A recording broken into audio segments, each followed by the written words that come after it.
Hey guys, my name is Dissing. In this video, I'm going to show you another method that I'm using to play Chunithm, alright? This is a music rhythm game that requires touch input. In my previous video, I was using Tasoller 28 keys, but in this video, I was wondering, can I use my touch sensitive monitor to play this game? And the answer is yes, alright. So I'm trying to save money having to buy the real the Tasoller, which is pretty expensive, $350 and above. So these 16 keys are the one I use the software to create. It's a virtual touchscreen software and touch keyboard software. So let me show you how this is done and to prove that it works. And I'm also going to show you the card reader stuff as well. Alright, that's the game. That's the game server, Artemis game server, and that's the Aime card reader. Alright, booting using injection. Alright, so the problem when I tried to set this up initially was all the touch that I registered in this monitor is actually being registered on my primary screen. Fortunately, Windows 11 allows me to calibrate or set up which monitor you want the touch to register to. So by default, it will register to the primary monitor. Using that trick, I can then map to this key over here, as you can see. Alright, so before I show this, let me go to the arcade service menu and verify the input. Alright, so as you can see, there are 32 cells. 32 cells required by the detected by the arcade game, but I only have 16 keys, and by default Chunithm arcade also have 16 keys. So how to solve this? Pretty easy, right? One key, each of the key here will be mapped to 2 cells here. It will start from the bottom, so the one on the leftmost side will be mapped to the last cell. Yeah, because I think this is how the game menu is written. All right, so for the A key, you can see it triggers cell 31 and 32 and so forth, you can see. All right, so now that this works, does sliding works? Because this game use a lot of sliding, and the answer is yes. You can see it's perfect. As I do this, how about 2 buttons, 2 keys, 3 keys? No problem, no problem, everything works. Okay, you can see it's pretty smooth. I couldn't say it is no lag. There might be some, but at least it's pretty hard to notice, right? Yeah. For this to work, you have to first disable also the touch gesture, the 3 and 4 fingers thing in Windows. Otherwise, 3 keys will hide all the windows, and 4 key will move the desktop, the virtual desktop. So you don't want that. All right, so disable that, and everything should work. So you can see, yep, everything works. So let's quit this. And while we are on this menu, let's also test the card reader. Okay, let's test the card reader. It's waiting for reading, and the LED is white. All right, it's white. What will happen if I do this?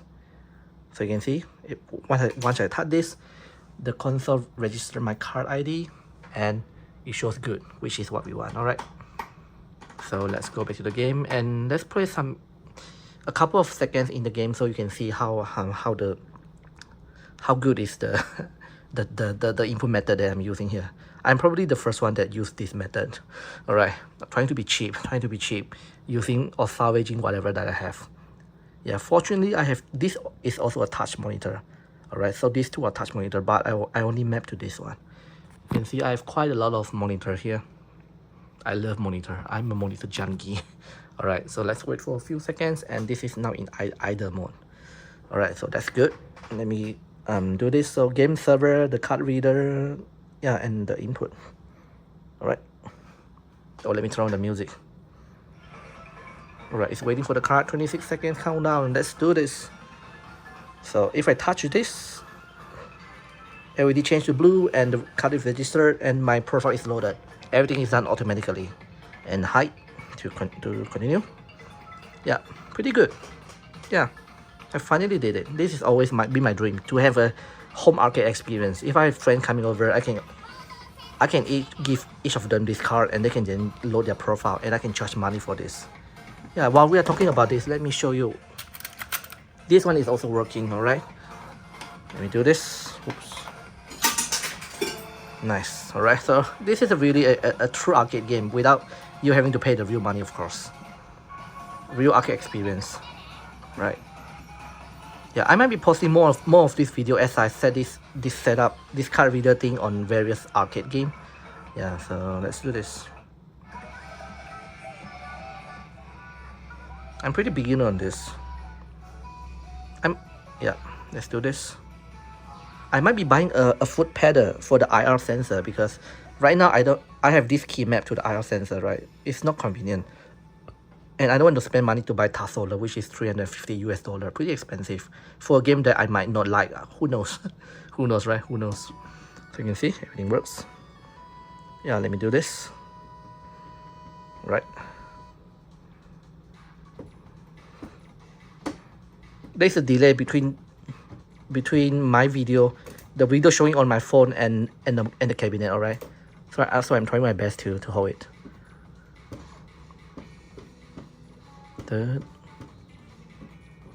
Yeah, pretty good. It still takes time to guess where the key lands. Yeah, as you can see, I don't have the IR, so I can just lift up my hand, alright? Yeah, I might be using a tripod to record some gameplay in Twitch.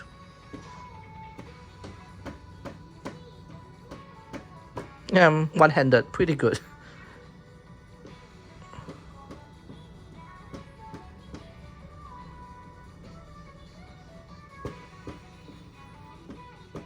Yeah, so that's basically sliding works.